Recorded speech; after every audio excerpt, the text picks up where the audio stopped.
पढ़ाया जा रहा था, यानी कि भारत में राष्ट्रवाद का उदय, यानी कि भारत में राष्ट्रवाद, तो उसमें कुछ हुआ था और अभी 2 पॉइंट जो था वो बाकी था, तो उसी का सेकंड पार्ट जो है आज पढ़ाया जाएगा। पिछले वीडियो में आप पढ़ चुके थे कि असहयोग आंदोलन खत्म हो चुका था और असहयोग आंदोलन गांधी जी ने 1920 में चलाया था और 1922 में, कब की बात हो रही है, 1922 में क्या हुआ था, चौरी चौरा जो आपके गोरखपुर में है, यहाँ पे भीड़ ने पुलिस थाने को आग लगा दिया, ढेर सारे पुलिसकर्मी उसमें जल के मर गए और गांधी जी दुखी हो गए, नाराज हो गए। इन्होंने कहा कि ये आंदोलन मैं शांतिपूर्वक अहिंसात्मक तरीके से चलाना चाहता हूँ, किंतु भीड़ जो है हिंसक होती जा रही है, इसलिए मुझे दुख है और मैं अब ये आंदोलन नहीं चलाऊँगा। उन्होंने आंदोलन को स्थगित कर दिया।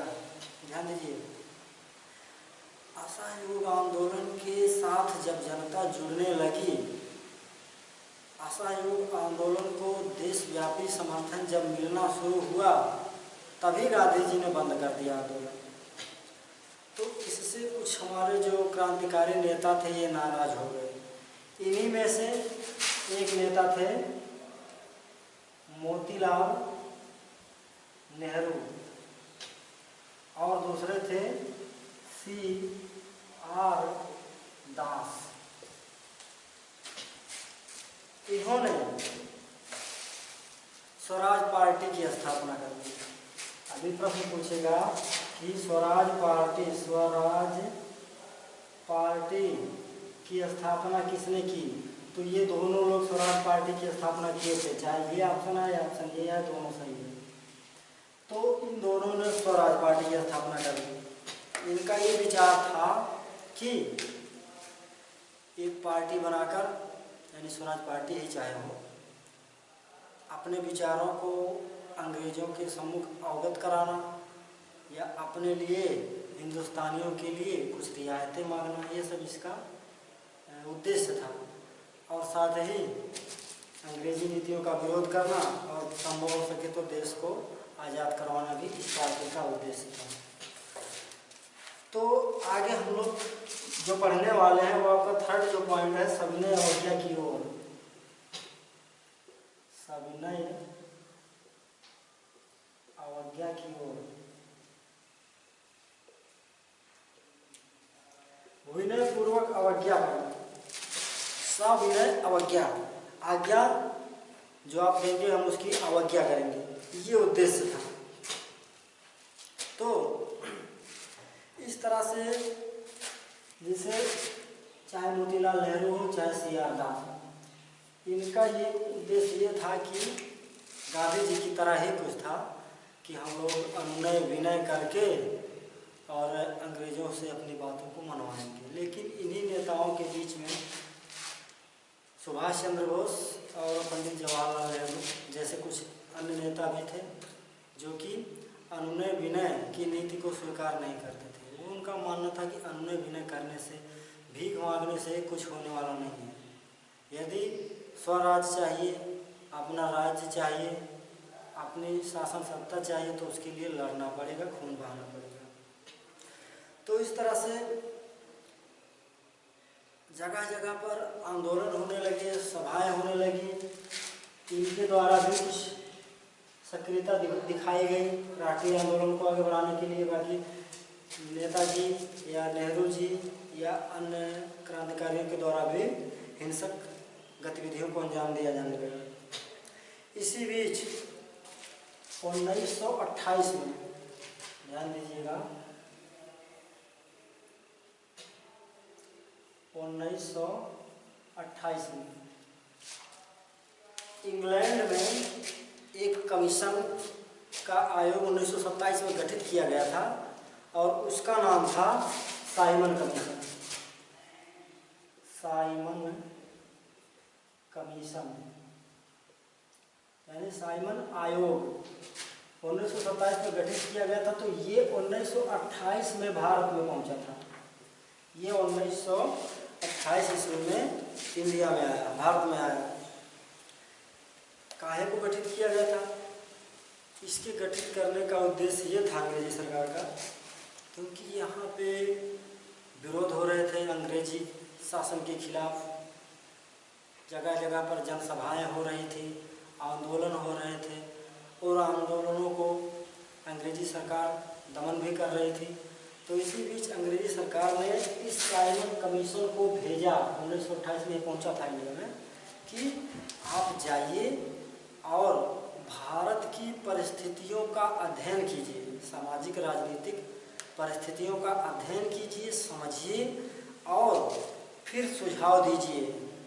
वो सुझाव किस बात का रहेगा कि अंग्रेजी राज्य के अधीन ही भारत में संविधान भी बनाया जाए, या भारत का शासन प्रशासन कैसे चलाया जाए, ये सुझाव आप दीजिएगा, साइमन कमीशन देगा। साइमन कमीशन इसका नाम क्यों था? क्योंकि सर एक साइमन, मिस्टर श्रीमान साइमन थे, उन्हीं के अगुवाई में इस कमीशन को बनाया गया था, इस आयोग को बनाया गया था। और सबसे बड़ी महत्वपूर्ण बात तो ये थी कि इस कमीशन में जितने भी सदस्य थे, जितने भी मेंबर थे, सब क्या थे? श्वेत यानी कि सफ़ेद लोग, यानी कि अंग्रेज लोग थे। इसमें एक भी भारतीय नहीं था। अब बताइए, भारत में समस्याओं का समाधान करने के लिए सुझाव देना है, भारतीय परिस्थितियों का अध्ययन करना है, और अध्ययन करने वाला अंग्रेज है, भारत का कोई नहीं है। जाहिर सी बात है विरोध होगा इसका। अंग्रेज क्या जाने भारत की परिस्थितियों के बारे में। तो जब ये 1928 ईस्वी में भारत पहुंचा तो इसका स्वागत किया गया एक शब्द के द्वारा, एक नारे के द्वारा कि साइमन गो बैक, यानी साइमन वापस जाओ, साइमन वापस जाओ, अथवा साइमन गो बैक के नारे के साथ इसका स्वागत किया गया। क्योंकि ये कमीशन जो था, ये आयोग जो था, ये श्वेतों का था, इसमें कोई भी भारतीय नहीं था। जहाँ भी गया ये कमीशन, जहाँ भी ये लोग गए, हर जगह विरोध हुआ। और इन्हीं में से एक घटना आपको याद होगी कि लाला लाजपत राय इसी साइमन कमीशन का विरोध कर रहे थे। तो जो पुलिस अधिकारी, सैंडर्स उसका नाम था, उसने लाठीचार्ज करवाया और लाला जी को, यानी कि लाला साहब को चोट लग गई और वो मृत्यु हो गई, उनकी शहीद हो गए थे। तो इसका जब विरोध हुआ तो इसी बीच जो अंग्रेज अधिकारी था, जो गवर्नर जनरल था, जो अंग्रेजों का मुखिया था भारत में, वो लॉर्ड इरविन था। लॉर्ड इरविन गवर्नर जनरल था इस समय 28 के समय। तो उसने इन विद्रोहों का, इस बहिष्कार का, साइमन के बहिष्कार का, या भारतीयों द्वारा जो आंदोलन किए जा रहे थे, जनसभाएं की जा रही थी, भीड़ सड़कों पे उतर रही थी, नारेबाजी कर रही थी, तो इससे प्रभावित होकर इसने, यानी कि लॉर्ड इरविन ने ये घोषणा किया कि भारत एक डोमिनियन स्टेट,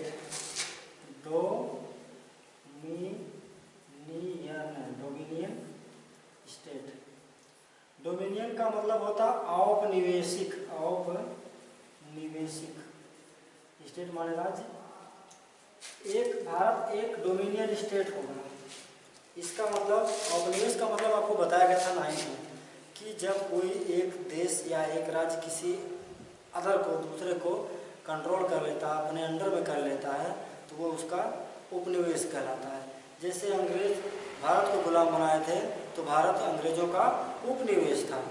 तो इसीलिए इरविन ने कहा कि भारत एक औपनिवेशिक राज्य रहेगा, यानी कि मेन शासन तो रहेगा अंग्रेजी सरकार का, लेकिन भारतीयों का भी अलग से शासन चलेगा, यानी कि भारत एक राज्य रहेगा। मेन जो देश है इसका जो मेन हेड क्वार्टर है सब इंग्लैंड में रहेगा। सारी प्रमुख बातें इंग्लैंड से संचालित की जाएंगी। बाकी कहने के लिए ये डोमिनियन स्टेट रहेगा, अंग्रेजी राज्य रहेगा। और इसके लिए जो भारतीयों की समस्याएं थी इस पर विचार करने के लिए लंदन में गोलमेज सम्मेलन का आयोजन किया जाएगा। गोलमेज सम्मेलन का आयोजन किया जाएगा। तो इन सब चीज़ों के बीच भारत का एक मध्यवर्गीय समुदाय भी था। मध्यवर्ग का मतलब जो ना तो झगड़ा झंझट चाहता था, मतलब शांत चाहता था। तो इन लोगों का कहना था चलो भाई ठीक है, डोमिनियन स्टेट ही सही, हम लोगों को भी चुनाव लड़ने दिया जाए, नौकरी दिया जाए, अंग्रेज हो आप ही राजा रहो, ठीक है। लेकिन क्योंकि उस समय जो उग्रवादी क्रांतिकारी विचारधारा थी, जैसे नेताजी आदि उग्रवादी वाले लोग थे, क्रांतिकारी थे, इनका प्रभाव बढ़ रहा था और इन मध्यमार्गियों का जो प्रभुत्व है, इन मध्यमार्गियों का जो वर्चस्व है वो घट रहा था। तो इस तरह से यानी कि मध्य वर्ग वाले जो थे, यानी कि जो भिक्षा के जरिए यानी कि अनुनय विनय से जो शासन प्राप्त करना चाहते थे या औपनिवेशिक राज्य के भीतर ही राज्य चाहते थे, इन लोगों से ज़्यादा प्रभावशाली साबित हुए उग्रवादी विचारधारा के लोग। इसी तरह से इसी क्रम में यानी कि उग्रवादियों में एक पंडित नेहरू यानी कि जवाहरलाल नेहरू का नाम भी आएगा। ये भी थे। तो 1928 की बात हो गई साहब बनाया। तो 1929 में ध्यान देना, ये प्रश्न मैप में आया था, इस बार फिर आएगा, बदल के थोड़ा घुमा के पूछेगा लेकिन यही आएगा। तो 1929 में लाहौर में, लाहौर कहाँ है, यहाँ पर, यहाँ पाकिस्तान के लाहौर में, यहाँ पे एक अधिवेशन हुआ कांग्रेस का, कांग्रेस पार्टी का सम्मेलन हुआ। और इस सम्मेलन की अध्यक्षता यानी 1929 में जो सम्मेलन हुआ लाहौर में, कहाँ, लाहौर में, इस सम्मेलन की अध्यक्षता की पंडित नेहरू, जवाहरलाल नेहरू, मोती नहीं, जवाहरलाल नेहरू ने इसकी अध्यक्षता की। यहाँ पे कांग्रेस जो पार्टी थी, जो कांग्रेस पार्टी थी, इसका जो प्रमुख लक्ष्य वो निर्धारित किया गया पूर्ण स्वराज्य, यानी कि संपूर्ण रूप से कंप्लीट हमको स्वराज्य चाहिए, अपना राज्य चाहिए, किसी का राज्य नहीं चाहिए, कोई डोमिनियन नहीं चाहिए, कोई औपनिवेशिक शासन हमको नहीं चाहिए, हमको स्वराज्य चाहिए, अपना राज्य चाहिए। तो ध्यान दीजिएगा, लाहौर अधिवेशन 1929 की अध्यक्षता पंडित नेहरू। या पूर्ण स्वराज्य का लक्ष्य कहाँ घोषित किया गया था, किस अधिवेशन में, तो वो 1929 वाले में, लाहौर वाले में घोषित किया गया था। इस चीज़ को आप मत भूलिएगा। इतने के बाद इसमें नेक्स्ट हेडिंग में बनेगा नमक यात्रा और सविनय अवज्ञा आंदोलन। देखिए, सविनय अवज्ञा आंदोलन के अंतर्गत ही नमक यात्रा था, नमक यात्रा। गांधी जी के बारे में बताएं। गांधी जी ये चाहते थे कि पूरे देश को एकजुट किया जाए। अकेले अकेले कोई कितना लड़े अंग्रेजों से नहीं जीत पाएगा। अंग्रेज यहाँ कैसे स्थापित हो गए, प्लासी का युद्ध कुछ लोग लड़े, बक्सर कुछ लोग लड़े। अगर पूरा देश शुरू में ही इकट्ठा हो गया होता तो कोई विदेशी ताकत यहाँ पे पाँव नहीं जमा पाती। गांधी जी ने यह सोचा कि पूरे देश को एकजुट किया जाए। एकजुट होगा कैसे पूरा देश, अलग अलग भाषाएं बोली जाती हैं, अलग अलग प्रांत हैं और अलग अलग धार्मिक समुदायों के लोग रहते हैं। तो गांधी जी के मन में एक विचार आया कि कुछ ऐसा प्रतीक स्वरूप, कोई वस्तु ऐसी चुनी जाए जिसका संबंध सभी से हो। तो उनके मन में एक चीज़ का विचार आया, वो था नमक।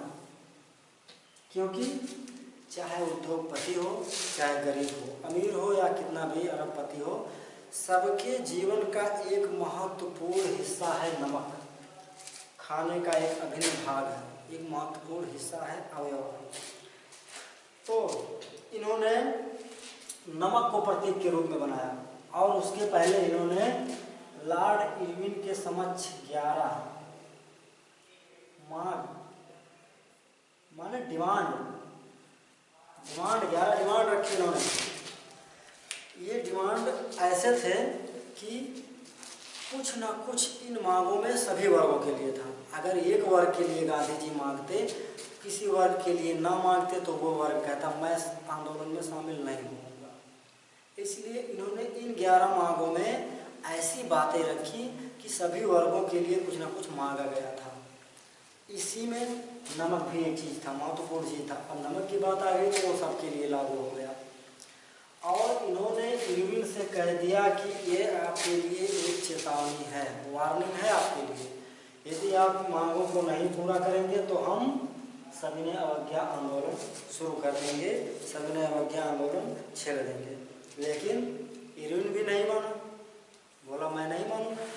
तो गांधी जी ने क्या किया, गुजरात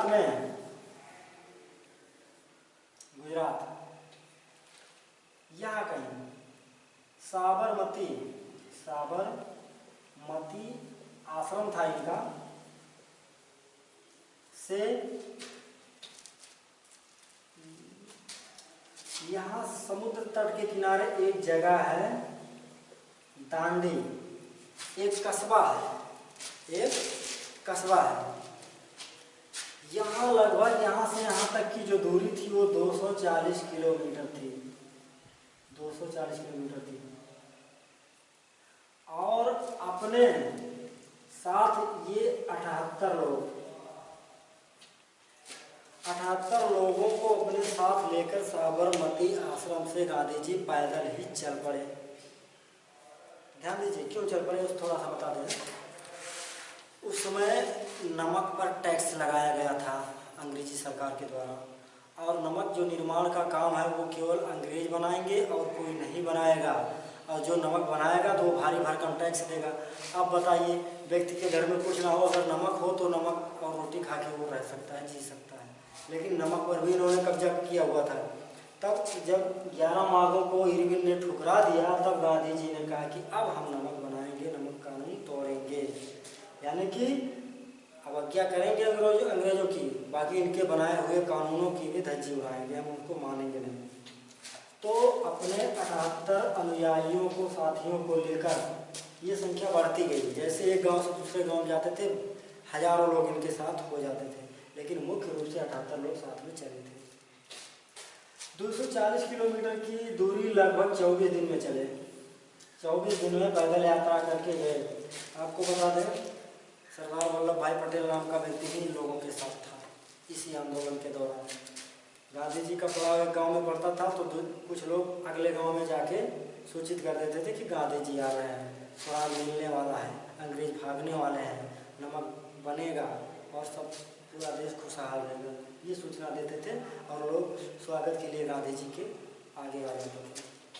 यानी कि एक दिन में लगभग 10 किलोमीटर चले थे गांधी जी।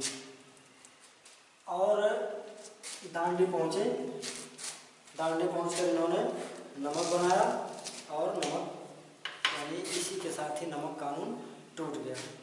यानी कि जो नमक पर कानून अंग्रेजों के द्वारा बनाया गया था कि कोई नहीं बनाएगा, वो कानून तोड़ दिया गया। और इसी कानून के टूटते ही सविनय अवज्ञा आंदोलन का स्टार्टिंग हो जाता है। फिर क्या था, इसी के साथ लोग फिर उग्र हुए, जगह जगह पर सबके लिए कुछ ना कुछ था, सबके लिए नमक था।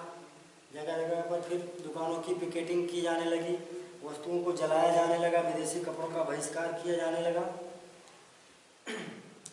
किसानों ने लगान देने से मना कर दिया। माने अपने तरीके से हर वर्ग अंग्रेजों का विरोध करना शुरू कर दिया। इसके बाद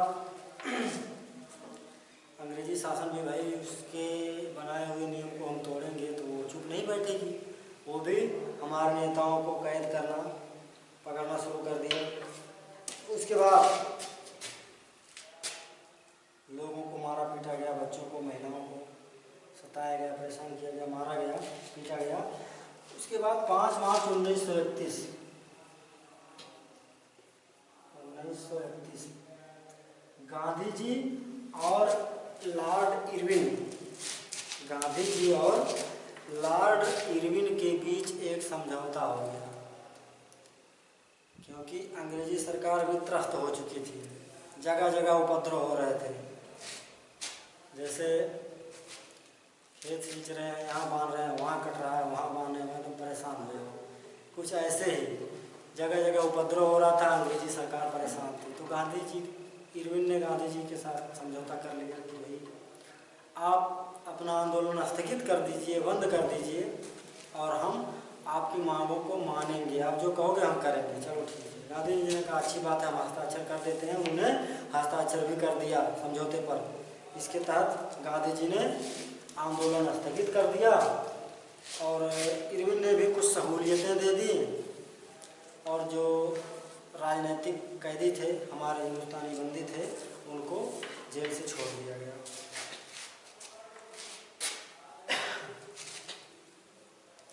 फिर एक हेडिंग है, लोगों ने आंदोलन को कैसे लिया। लोगों ने आंदोलन को कैसे लिया। टीचर पढ़ाता है, पाठ को आप कैसे लेते हैं। कोई क्लास में मस्ती करता है, मटरगस्ती करता है, चिल्लाता है, बातें करता है, पता नहीं क्या क्या बातें करता है। टीचर क्या पढ़ा रहा है कुछ समझना नहीं है। तो आप सकारात्मक सोचिए। अलग अलग समुदाय थे इंडिया में, जैसे जो किसान, जमींदार वर्ग था, जो किसान थे, जो बड़े किसान थे। बड़े किसान तो ये सोचते थे कि अंग्रेजी शासन हटेगा तो हमें सहूलियतें मिलेंगी, जो हमको ढेर सारा लगान देना पड़ता था वो माफ़ होगा। जो गरीब वर्ग था, गांव के जो किसान थे, ये पट्टे पे ज़मीन किराए पे लेकर खेती करते थे, इन्हें भी खूब टैक्स देना पड़ता था, या इनको कम वेतन मिलता था, काम ज़्यादा करना पड़ता था, या इनकी उपज जो थी अगर बेचना भी चाहते थे तो बहुत सस्ता बिकता था। तो ये लोग इस तरह से सोचते थे कि यदि अंग्रेजी सरकार शासन हटता है तो हमको सहूलियतें मिल जाएगी। बाकी जो उद्योगपति वर्ग था वो ये सोचता था कि यदि अंग्रेजी शासन सत्ता पे कंट्रोल होता है तो हमारे देश में विदेशी सामान नहीं आएगा, कपड़े आदि जो विदेशी वस्तुओं का आयात होता था वो नहीं आएगा, तो हमारा यहाँ का जो निर्मित माल यहाँ से बिकेगा, तो हम इससे जो है और अच्छी स्थिति में आएंगे, आर्थिक स्थिति अच्छी होगी। और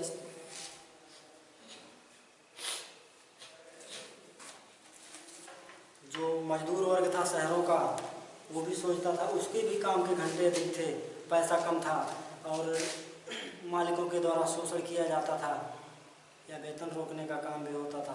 तो ये लोग भी सोचते थे यदि हम आंदोलन को सपोर्ट करेंगे तो हमारा स्तर कुछ सुधरेगा।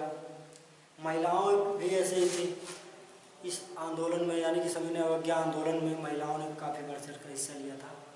रैलियों में भाग लेते थे, सड़कों पर जाते थे, जुलूस निकालते थे। तो इससे भी इन लोगों को भी ये आशा थी कि हम लोगों का जीवन कुछ सुधरेगा, बदलेगा, और खुद का शासन प्रशासन होगा तो स्थिति और सुधरेगी। किंतु गांधी ये मानते थे कि भले महिलाएं हिस्सा ले रही हैं इस आंदोलन में, लेकिन इनको जो कर रही है घर पे वही करेंगे। यानी कि महिलाओं ने भले प्रयास किया लेकिन इनको, इनकी स्थिति बहुत अच्छी नहीं हो पाई। फिर भी जो इंग्लिश विद्यालय खोले गए या महिलाओं के प्रति इनकी दशा दिशा को सुधारने के लिए तमाम विद्यालय सुविधाएं दी गई, या तमाम जो सामाजिक कुरीतियाँ थी उन्हें दूर की गई, तो इनसे कुछ सुधार हुआ। इसके बाद एक चीज़ और है, सविनय अवज्ञा की सीमाएं। सविनय अवज्ञा सीमाएं। कोई भी आंदोलन होता, कोई चीज़ होता, एक सीमा तक ही सही रहता है। एक वर्ग था जो सविनय अवज्ञा से बिल्कुल कटा हटा था, वो था अछूत। यानी अस्पृश्य यानी कि दलित।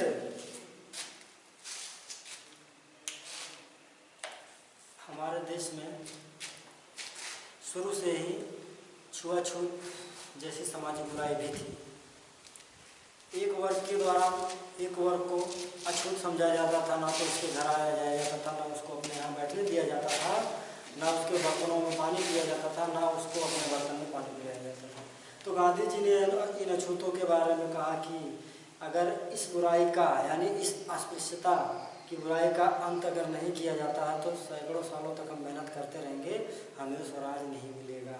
क्योंकि कोई भी व्यवस्था परिवर्तन तब होता है जब अधिकांश जनसंख्या उसके लिए संयुक्त होकर प्रयास करती है, तभी कोई परिवर्तन होता है। अन्यथा एक दो वर्ग कितना भी चिल्लाए कुछ होने जाने वाला नहीं होता है। इसीलिए इन अछूतों की स्थिति को सुधारने के लिए गांधी जी ने इन्हें हरिजन की संज्ञा दिया। हरिजन यानी कि ईश्वर के लोग, हरि यानी भगवान के लोग, इन्हें भगवान के लोग कहा। और इन्हें समाज में प्रतिष्ठा दिलाने के लिए गांधी जी निरंतर ही प्रयत्नशील रहे।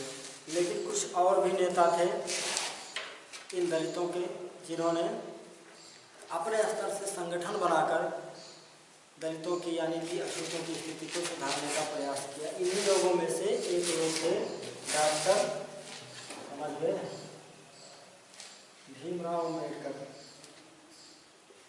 Doctor B.R. अम्बेडकर।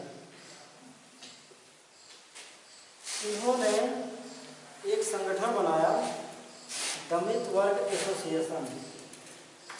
दलित वर्ग एसोसिएशन, यहाँ दलित नहीं दमित लिखा गया है कि जिनका दमन हुआ है, जिनका दमन किया गया है, जिनको दमन का शिकार होना पड़ रहा है।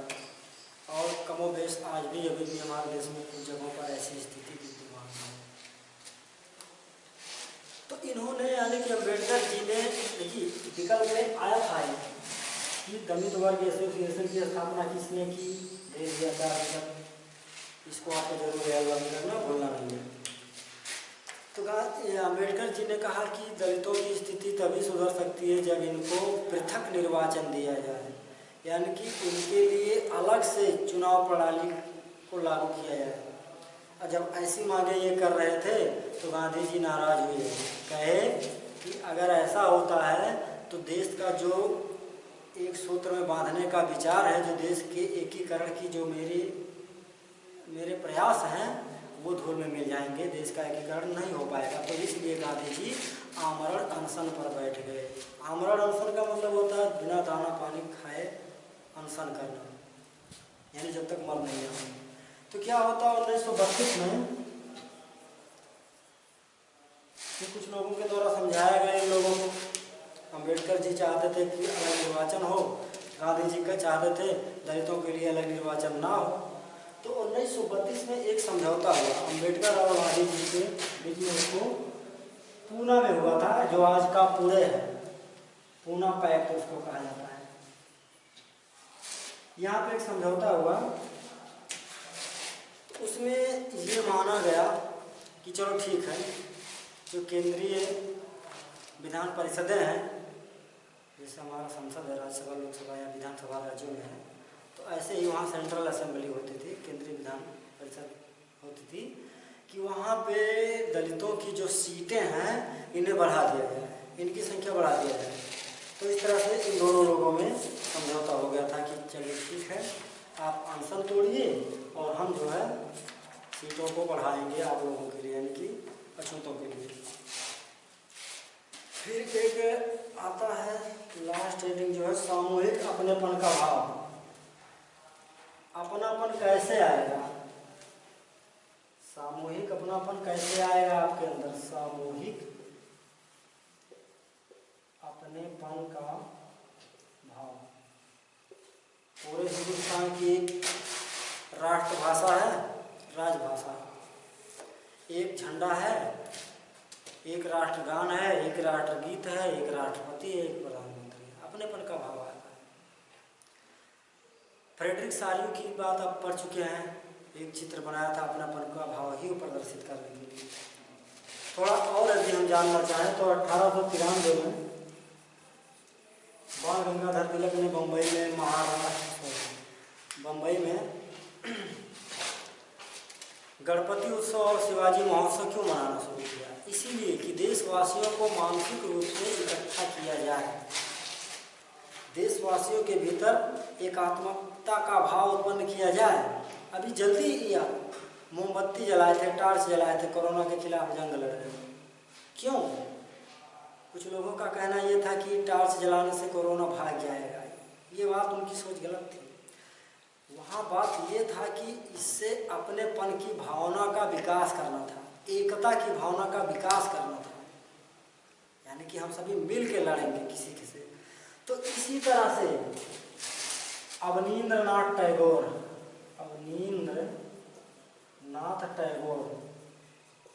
ये भारत के महानतम चित्रकार थे। इन्होंने एक छवि बनाया, चित्र बनाया भारत माता का, सन्यासिनी के रूप में। अब भारत माता का चित्र बना दिया गया तो वो सभी, चाहे हिंदू, मुस्लिम, सिख, ईसाई, किसी भी जाति, धर्म, संप्रदाय, किसी भी राज्य का था, तो वो सबकी माता उसमें प्रतीत होती थी। इससे भी राष्ट्रीयता की भावना को बल मिलता है। वही आप जानते हैं बंकिम चंद्र चटर्जी जी ने क्या लिखा? वंदे मातरम, जो कि आपका राष्ट्रगीत बना आगे चलकर आनंद मठ में इसका जिक्र था। तो वंदे मातरम किसी एक के लिए नहीं, सबके लिए, किसी भी जाति, धर्म, संप्रदाय, क्षेत्र, राज्य का हो, सबके लिए वंदे मातरम, सबके लिए एक राष्ट्रगीत।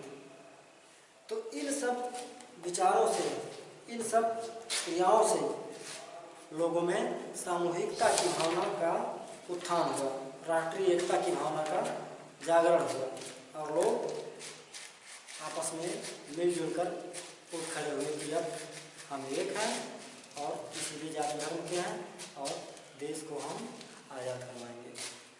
अब लगभग बस इतना एंड हुआ, ये पाठ खत्म है। आप नोट करेंगे जलियांवाला बाग और साइमन कमीशन, और जलियांवाला बाग साइमन कमीशन के बारे में आप हमको टिप्पणी लिख के दिखाएंगे। जब विद्यालय खुलेगा 5-6 लाइन में जलियांवाला बाग पे और क्या बताए साइमन कमीशन पे टिप्पणी लिख के दिखाएंगे। अगले वीडियो में अगले पाठ को लेकर फिर आएंगे। तब तक के लिए थैंक यू, खुश रहिए, पढ़ते रहिए।